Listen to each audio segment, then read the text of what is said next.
What they are saying is कि ऐसे groups Pakistan में एग्जिस्ट करते हैं जो पोर्नोग्राफिक कंटेंट के साथ नऊजुबिल्लाह मुक़द्दस हस्तियों का नाम लेते हैं और मुक़द्दस किताबों का नाम लेते हैं। ये कहा गया कि तुम हमें 30 लाख रुपए दो रिश्वत के तौर पे तो हम तुम्हें छोड़ेंगे। जो पटिशनर्स हैं, एक एक नाम पे 12-12, 15-15 पटिशन्स हैं। अब उसकी अम्मा ने ये बताया कि मेरे बेटे को जब लेके गए तो उसको बहुत टॉर्चर किया, हरास किया और कुछ ब्लैंक पेपर्स पे उसके साइन लेने की कोशिश की गई। मतलब 400 एक बहुत बड़ा अमाउंट है। तो ये बात ना कि मतलब अगर ये ऑर्गेनाइज्ड गैंग है भी तो ये कितना ऑर्गेनाइज्ड है और ये कितना सिस्टमैटिकली इस तरह ऑपरेट कर रहा है कि 400 लोगों के ऊपर इस तरह इल्ज़ाम लगवाना, उनको अंदर करवा देना, all for money.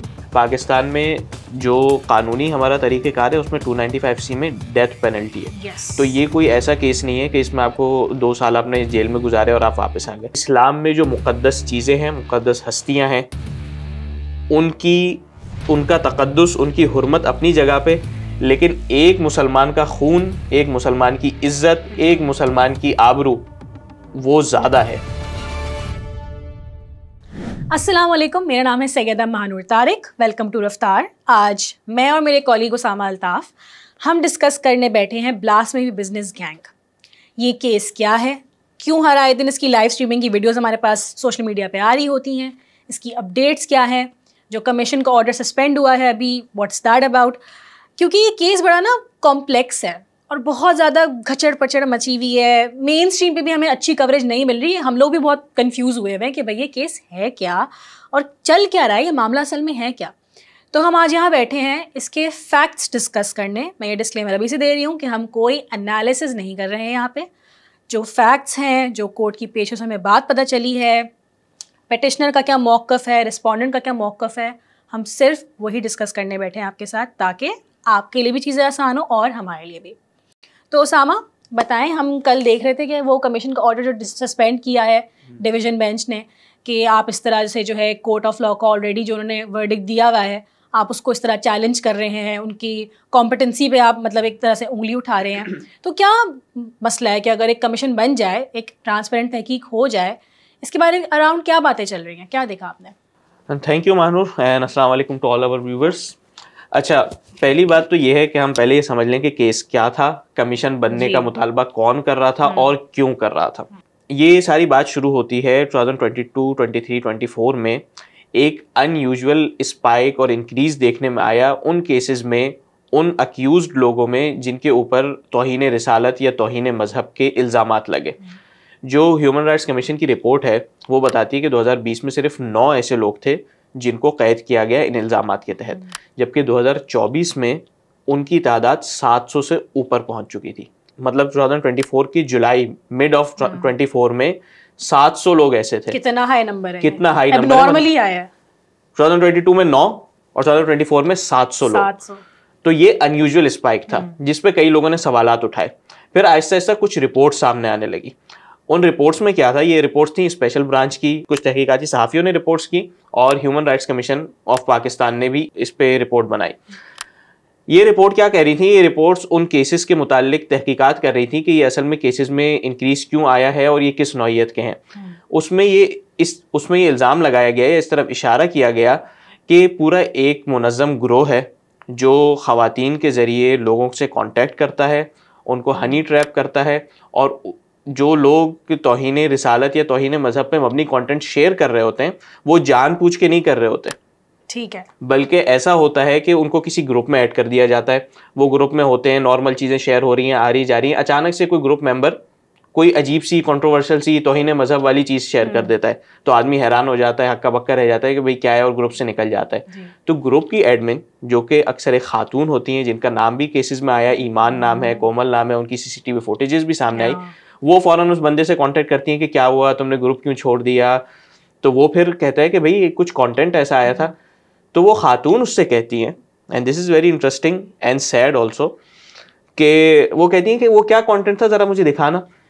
As soon as वो ब्लास्फेमस कंटेंट वापस शेयर करता है तो वो फ़ौरन FIA के रडार में और उस गैंग की रडार में आ जाता है और उसको इवेंचुअली FIA की तरफ से गिरफ्तार कर लिया जाता है। टॉर्चर के भी केसेस हैं, एक्सटॉर्शन के भी केसेस हैं, ये सारा सिलसिला उसके साथ होता है। लेकिन जब हम ये रिपोर्ट्स देखते हैं, जब हम ये केसेस देखते हैं तो हमारे जहन में शायद ये पैटर्न बनना शुरू हो जाता है कि हाँ ये वाकई इस तरीके से लोगों के साथ ज्यादती हो रही है। लेकिन ये सब एक फरीक का मौक़िफ़ है।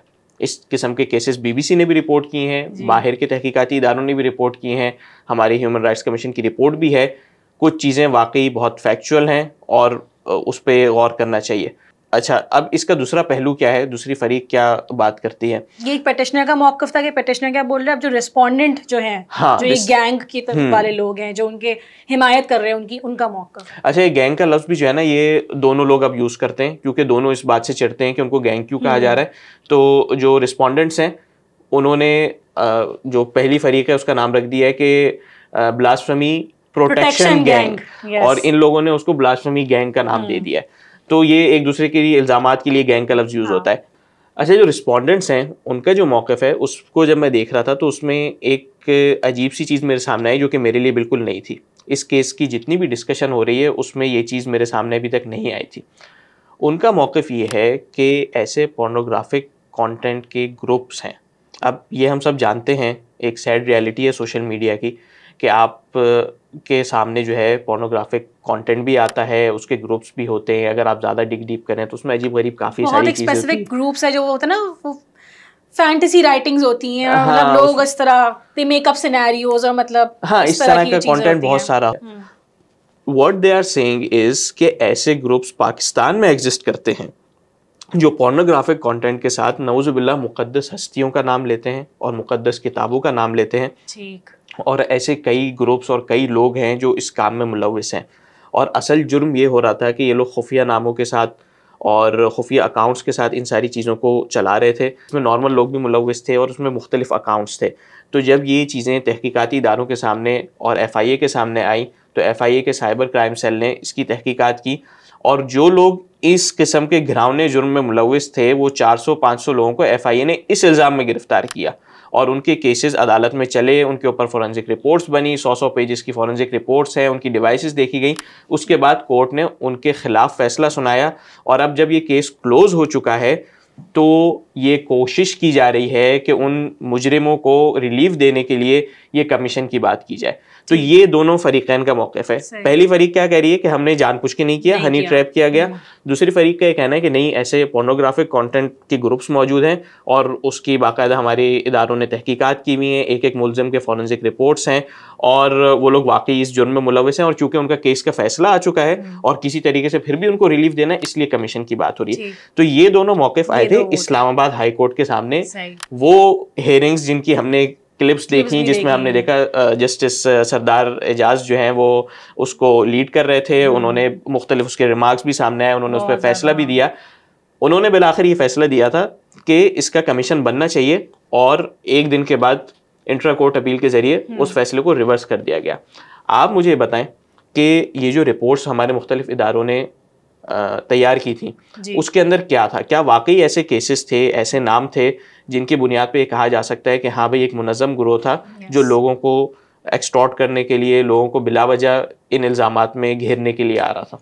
अब जो सबसे पहली रिपोर्ट इसके बारे में आई थी वो आई थी जनवरी 2024 में। पंजाब पुलिस की स्पेशल ब्रांच है, उन्होंने इसके ऊपर रिपोर्ट इशू की थी और इस रिपोर्ट में उन्होंने यही बात की थी जो पिटिशनर का मौक़िफ़ है कि भाई बहुत सारे इस तरह के व्हाट्सएप सोशल मीडिया ग्रुप्स है। पहले तो कि सोशल मीडिया ग्रुप्स बने हुए हैं, वहाँ से जो है लड़कियाँ लड़कों को पहले रिक्वेस्ट भेजती हैं, उनको मैसेंजर पे लेके आती हैं, मैसेंजर से व्हाट्सएप पे आते हैं, ग्रुप पे ऐड होते हैं। जैसे आपने बताया पूरा प्रोसेस होता है कि वो जो है कुछ ब्लासफेमस कंटेंट डालते हैं उन ग्रुप पे, वो ग्रुप छोड़ देते हैं, वो बोलते हैं क्या भेजा है, तो वापस दिखाने के लिए जब भेजते हैं कि भाई आपने तो ये भेजा था, तो फिर इस तरह उसको एक्सपोज करते हैं कि भाई आपने उनको ये ब्लासफेमस चीज़ भेजी है। अब इसमें जो बहुत संगीन इल्ज़ाम है वो ये है कि FIA के साइबर क्राइम के कुछ अफसरान इस चीज़ में मुलव्विस हैं।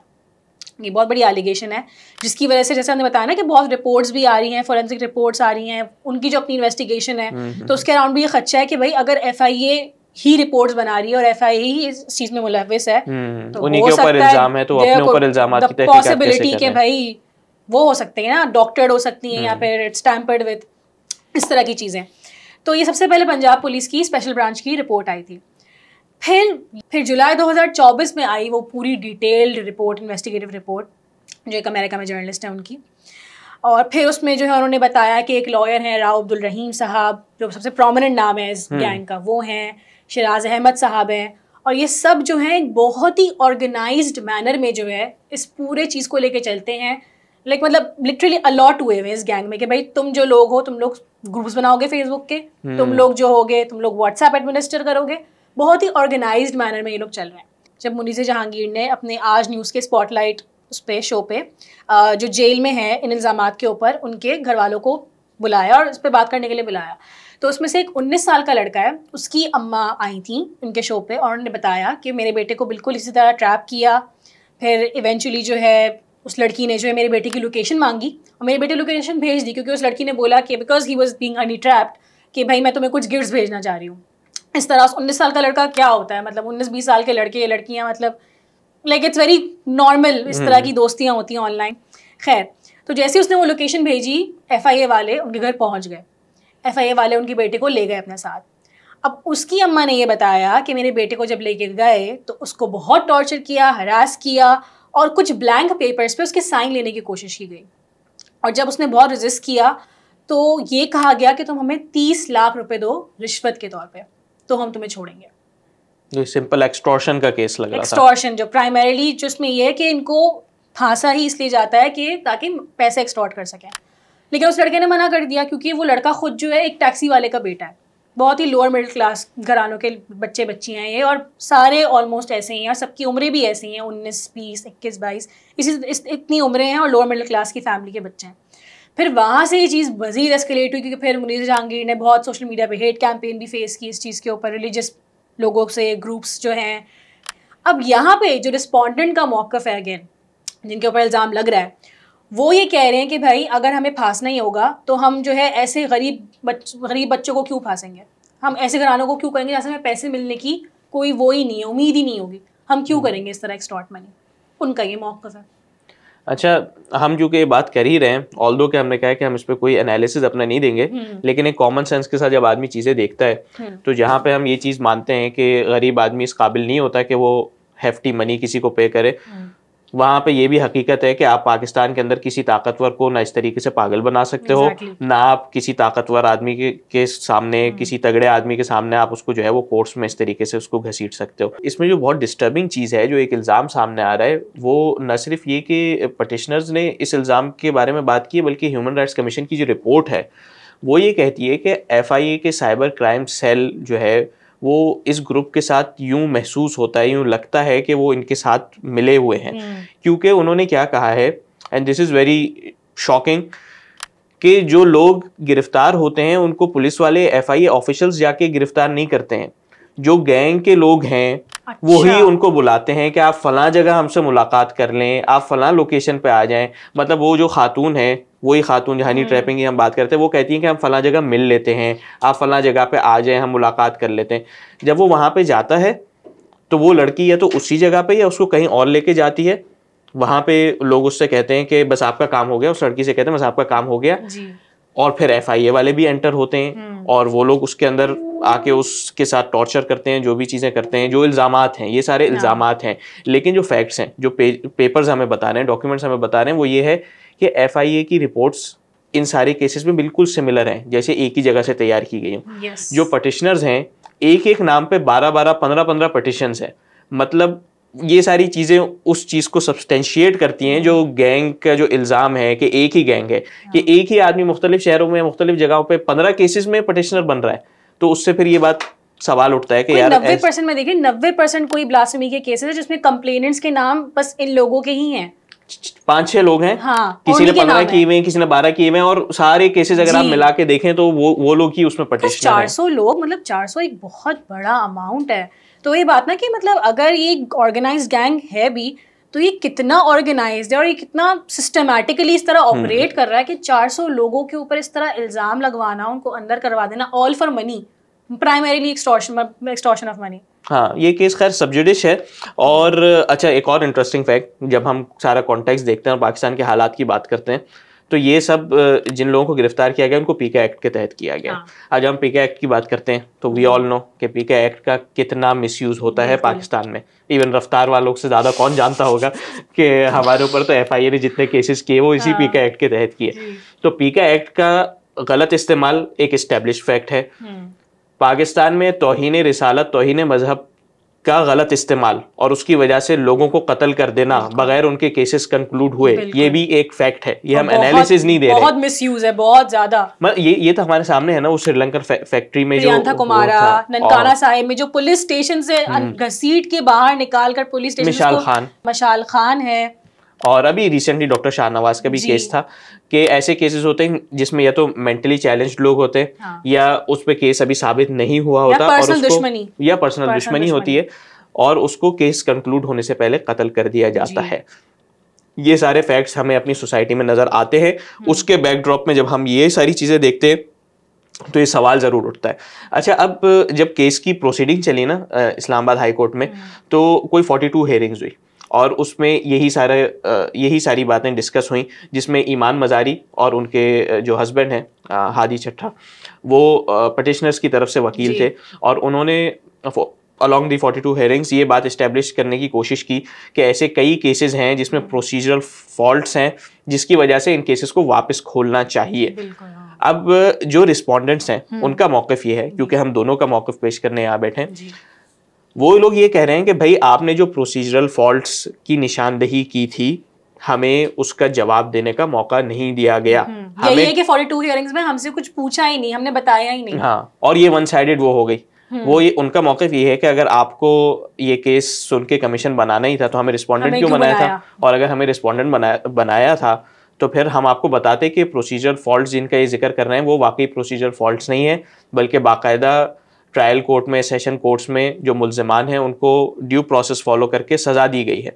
और उनका ये मौक़िफ़ भी है कि पाकिस्तान में अगर आप ये ट्रेंड शुरू कर दें कि सेशन कोर्ट में, ट्रायल कोर्ट में जिन मुल्ज़िमान को सज़ा हो जाए, फैसले सुना दिए जाए, उसके बाद किसी तहकीकाती सहाफ़ी की रिपोर्ट पे या मीडिया रिपोर्ट्स की बुनियाद पे आप उन केसेस को रीओपन कर दें, तो आप ये कौन सा प्रेसिडेंट सेट कर रहे हैं कि मुल्ज़िमान जिनको सज़ा हो चुकी है उनके आप केसेस वापस कैसे खोलेंगे। अब इसमें ये उनका मौक़िफ़ है। हाँ। और ईमान मजारी और जो हादी चट्टा हैं वो ये कहते हैं कि ये सारी चीज़ जानी तो कमीशन के पास थी, कमीशन असल में तहकीकात करता। और कमीशन वाली बात जो है, ये स्पेशल जब जनवरी 2024 में आई थी पंजाब पुलिस की रिपोर्ट, उस वक्त जितनी भी रिपोर्ट्स आई हैं, कमीशन बनाए, कोई कह रहा है JIT बनाए, कमीशन बनाए, JIT बनाए, तो ये बात उस वक्त तक चल रही है अगेन। तो जब इतनी एक्सटेंसिव एक चीज़ है, और वही वाली बात कि भाई इन्वेस्टिगेशन की बात तो कब से चलती हुई आ रही, तो हर दफ़ा इग्नोर क्यों भी होती गई, एक ये भी है भाई इन्वेस्टिगेशन तो करो। जैसा आपने शुरू में कहा कि पाकिस्तान में ये मामला बहुत हसास है, बहुत ज़्यादा। पाकिस्तान में जो कानूनी हमारा तरीक़ेकार है उसमें 295C में डेथ पेनल्टी है। तो ये कोई ऐसा केस नहीं है कि इसमें आपको 2 साल आपने जेल में गुजारे और आप वापस आ गए। आपको सोसाइटी की तरफ से भी प्रेशर फेस होता है। सोसाइटी आपको बाज़ औक़ात अगर आपके ऊपर इल्ज़ाम साबित हो नहीं हो, अगर ऐसा लगता है, महसूस होता है लोगों को, तो लोग खुद ही मॉब लिंचिंग के जरिए वही आपके साथ जस्टिस कर देते हैं, और अगर अदालती प्रोसेस फॉलो हो तो उस पर डेथ पेनल्टी है। तो हम ये नहीं कह सकते अभी कि जो 400-500 लोग हैं वो सबके सब बेगुनाह हैं या सबके सब मुल्जिम हैं, वाकई उन्होंने जुर्म किया है। लेकिन हम ये कह सकते हैं कि ये सारा केस जो है इसमें ड्यू प्रोसेस फॉलो होना चाहिए, और इसमें जो लूप होल्स हैं उनकी गुंजाइश बिल्कुल भी नहीं है, क्योंकि मामला बहुत हसास है। चाहे तौहीन रिसालत की गई हो तो ये हम सब के सेंटिमेंट्स को हर्ट करता है, वो हमारे लिए बहुत हसास और बहुत अहम मामला है कि हम इस बात को इंश्योर करें कि कोई आदमी किसी भी लूप होल को जस्टिफाई करते हुए या इस्तेमाल करते हुए ऑनलाइन या किसी भी तरीके से इस किस्म की किसी एक्टिविटी में मुलविस ना हो, ये भी इंश्योर करना ज़रूरी है। एट द सेम टाइम ये भी इंश्योर करना ज़रूरी है कि तौहीन रिसालत और तौहीन मजहब का कानून इस्तेमाल करते हुए कोई एक्सटॉर्शन के लिए, हनी ट्रैपिंग के लिए, अपने दीगर फ़ायदे के लिए, अपने कैरियर को आगे बढ़ाने के लिए, मजहबी जमातों के अहम सर्कल्स में आने के लिए उसको यूज़ ना करे। अच्छा, इसको हम इसी पॉइंट पर ख़त्म करते हैं जो मजहबी हवाले से, कि आप सल्लल्लाहु अलैहि वसल्लम ने अपनी ज़िंदगी में एक से ज़्यादा दफ़ा इस चीज़ का रेफरेंस दिया है कि इस्लाम में जो मुक़द्दस चीज़ें हैं, मुक़द्दस हस्तियाँ हैं, उनका तक़द्दुस, उनकी हुर्मत अपनी जगह पे, लेकिन एक मुसलमान का खून, एक मुसलमान की इज़्ज़त, एक मुसलमान की आबरू वो ज़्यादा है। आप सल्लल्लाहु अलैहि वसल्लम ने काबे के बारे में कहा कि कितनी अच्छी तुम्हारी खुशबू है, कितनी, उसके बारे में उसकी तौसीफ बयान की, और वे फ़ौरन ही कहा लेकिन एक मुसलमान की हुर्मत तुमसे भी ज़्यादा है। अरफे वाले दिन जब खुतबा दिया तो कहा कि ये दिन बहुत मुक़द्दस है, अरफे का दिन है, और ये जगह भी बहुत मुकद्दस है। वो जो मतलब वो खुतबतुल विदा का था, हज का मौका था, ये दिन भी बहुत मुकद्दस है, जगह भी बहुत मुकद्दस है, लेकिन एक मुसलमान की हुर्मत इससे ज़्यादा है। तो ऐसा ना हो कि दीन में जिन चीज़ों का तकद्दुस हमें बताया गया है उनको प्रोटेक्ट करने के चक्कर में हम जो दीनदार लोग हैं, जो मुसलमान लोग हैं, मासूम लोग हैं, हाँ, उनके तकद्दुस पे बात आ जाए। तो यही सारा मुद्दा है एंड वी होप के ड्यू प्रोसीजर फॉलो हो, केस अपने मंतकी अंजाम तक पहुंचे। देखना होगा कि केस कहाँ पे जाके बैठता है। अब तो लेटेस्ट अपडेट बस यही है कि जो कमीशन का ऑर्डर दिया गया था उसको सस्पेंड करवा दिया डिवीजन बेंच ने, यही कहकर कि भाई जिन लोगों को सजा हो गई उनको हो गई है, जो बाहर निकल गए बाहर निकल गए। आप कोर्ट ऑफ लॉ की फाइनलिटी को जो है इस तरह चैलेंज ना करें। सो लेट्स सी कि ये केस कहाँ जाकर बैठता है, इसकी आगे की हेयरिंग्स क्या होती है, एंड देन मे बी फिर हम वापस इस तरह से बैठ के उसके ऊपर वापस आपके सामने फैक्ट्स रख सकें।